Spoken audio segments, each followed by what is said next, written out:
I'm Jason with Saving Sally, and while doing the editing for this video, I noticed a pretty silly mistake that I had actually made during the setup, and that is that on the factory tune port intake, I actually had the lower portion of that intake on backwards. It's really not a big deal. It's going to have no impact on the overall meaning of the video, but still, I wanted to kind of get out ahead of it and before the comments filled up with a bunch of people flaming me pretty hard for having that intake reversed. Outside of that, I still think I did a pretty good job of showing you the first intake as compared to a factory TPI intake that you might be replacing. Enjoy the video. I want to build a car that is more or less period correct. I want to build a car that is more or less stockish looking. So with the goals that I had in mind for my engine, I managed to track down a L98 out of a 1989 Corvette, which was also a tune port engine. We scrapped the internals out of that engine, bored and stroked it to 383 cubic inches, and now that leaves me with the tune port injection system itself being the actual bottleneck in achieving the performance that I was looking for out of that car. It certainly is possible to improve upon the factory intakes and increase your performance, but even when you make those improvements, it's still going to have a hard time competing against a purpose-built aftermarket intake specifically designed to increase the performance of a tune port injection system. It's almost really too much to take in when you get online and start looking at all of the intakes that are out there for a 350 small block. But considering what I was looking to do out of the build, when you take that I really wanted to have aftermarket performance, but factory appearance, the market gets pretty slim.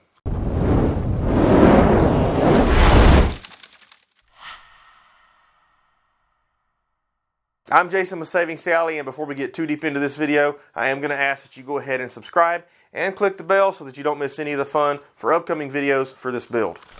This video is just a comparison as I see things between the First TPI intake as compared to the GM style intake. I'm not going to run a bunch of numbers, although I'll talk about some. I'm not here to educate you on the benefits of this intake over this one. Ultimately, I don't know enough about car intakes to even offer that kind of education, so I'm not going to come on here and pretend that I do. This video is more about the fact that when I was researching for my build, knowing that I really kind of wanted to keep the factory intake until I saw how limited it was going to be, so I started looking for ways to keep that appearance and gain the performance. This intake here, more often than not, came up on the recommended list on the World of Internet Opinions. So one of the things that I was having difficulty with was finding a good video that showed this intake next to the factory intake. So that is what this video is all about. The two biggest things that I was looking for was a better throttle body on the aftermarket as compared to the factory style. And I also wanted bigger intake runners, possibly shorter if possible. There's some debate out there as to whether or not these intake runners are actually shorter than the factory style. Some people say that they've measured them to be the same. Some people say longer. Some people say shorter. I'm not going to get into the weeds on that. One thing that I will say that there's no denying, these are certainly much, much larger. The intake itself is a little longer front to back when you include the throttle body. And as far as the width goes, it almost looks like it's exactly the same. If it's off, it's not by very much. It's a little bit heavier. So when I weigh this intake, this is including fuel rails and fuel injectors, and there are a couple of other little things on here that this one doesn't have. For example, there's a valve under here that is still intact. This TPI intake weighs in at 36.6 pounds with the fuel rails and injectors that are not on here right now. This particular intake with the fuel injectors and fuel rails weighs in at 43.2 pounds. So you do pick up a little bit of weight to go this way. In my case, I've offset that weight gain by going with some aluminum. In my case, I did offset that weight gain by going with some aluminum heads on the engine that this is going on, so that should more than make up for the weight that we've picked up by going to a slightly heavier intake. Later on, there are some other weight-saving measures I plan on implementing as well, but they're outside of the scope of this video. So your factory-style General Motors throttle body has twin 48mm twin bores. As your aftermarket, at least the one that I ordered from First, comes with a 71mm single bore.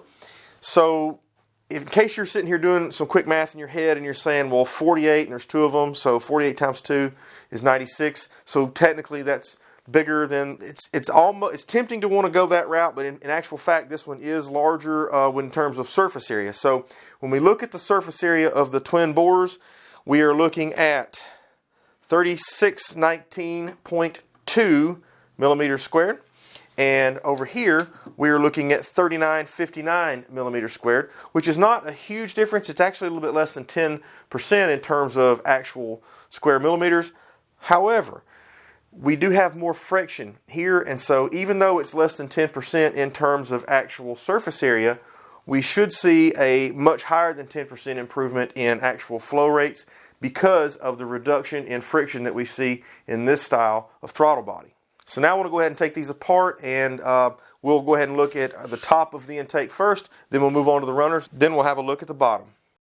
So I hope right away you can see that there is a significantly larger diameter on these holes here as opposed to down below. And of course, if I line up rear to rear, you can see again that not only does the throttle body come out a little further than the factory style, in addition, the actual upper manifold itself is maybe an inch longer than the factory style. So with that out of the way, let me set these aside, and I want to talk about something else. I'm not sure what applications you would be doing this in. I do know that these intakes are used on more than F-bodies and Corvettes, but there is an option to move your throttle body to the side of the intake, and this plate would move to the front and cover the end. Or in my application, it's going to stay where it is. It'll bring in an extra little bit of customization to the intake. Now let's move on to the intake runners. So the next thing that I noticed on these is that the first intake runners themselves are in pairs, whereas on the factory style, two pairs are connected together, and so you end up with a larger single piece. The next thing that I'm noticing is the bore diameter is significantly larger on the aftermarket. I believe that if I were to cut this off, that I could actually slide this into the holes for these intake runners and probably still have a little bit of wiggle room in there. One of the questions that I had for myself was, are these, you see they're connected, but are they actually open in the middle where that they're just one runner? And they are not. They are two individual runners all the way through, so you could fill this side with water and it not seep through over to this side. So that answers that question. How thick is the metal? Could you do some additional work on these to improve even more? The answer is yes. The metal is fairly thick. In fact, I'm going to go out on a limb and say that it's much thicker than the factory style metal, and so there is even more room for improvement. In my case, I'm not going to go down that road. I'm probably going to leave this intake as is, aside from some color. So now let's get it on down and have a look at the intake manifold bottoms. And now we're down to the lower portion of the intake manifolds. Very first thing that I catch here is that there's a PCV or possibly EGR. I'm not sure what valve this is up here. I'm assuming that that's supposed to go here, but there is a note here that says that this plug is already sealed. It's possible that this is to be relocated somewhere else, or possibly a different style has to go here. I'm not certain. I did browse through the instructions, but I didn't go through them with any great amount of detail just yet. And First does have a video where they show the full install from start to finish. I know for me, when it comes time to do the install, I will be following that video very carefully. I'm going to go ahead and rotate this around so that you can see again the port size difference. I think that's pretty significant. And I want to show the bottoms of both intakes. Pretty noteworthy is the complete absence of these large plugs on the bottom of this intake. I'm not 100% sure why this intake would have them, this intake wouldn't. But in any case, this intake is absolutely devoid of any kind of these plugs down here below. Additionally, this intake did have a pan that was bolted to the bottom, and there is, as far as I can tell, nowhere really to make that sort of connection. There are some threaded holes here and here, and so it's possible that there is supposed to be something that goes there. That's something I'm going to reach out to the First intake guys and ask about that. Here are your factory style fuel rail. This is the one that came off of this engine. These are the fuel rails that come with the First intake system. So right out of the gate, these are a much different finish than what the intake itself is. So the intake's that very rough texture that you see from cast metal. These are a high polished aluminum, including some first fuel injection stamping into the metal, made in the USA. I think that's going to make a nice little spot to add some paint in there to be a nice extra detail. These feel much nicer and look much nicer than the existing factory fuel rails. They certainly look more performance oriented, and I'm certain that they will be when it comes time. So that pretty well wraps up the teardown and very brief basic overview comparing the first tune port injection factory style intake to the actual GM factory intake. So now I'm going to put these back together, and we're going to get ready for the next part of this build in the build series, which is going to be swapping out the cam. The engine builder that I hired to build my 383 just wouldn't listen about the tune port engines not really liking high revving cams, and he put one in there anyway, insisting that I just wouldn't be happy. Tune port engines are not great at putting up huge peak horsepower. They are great at making very good mid-range and low-end torque, and so that's what I was chasing.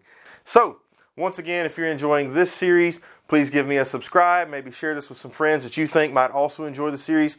Hit the notification bell so you don't miss any of the upcoming videos. And until next time, I'm Jason, and this is Saving Sally.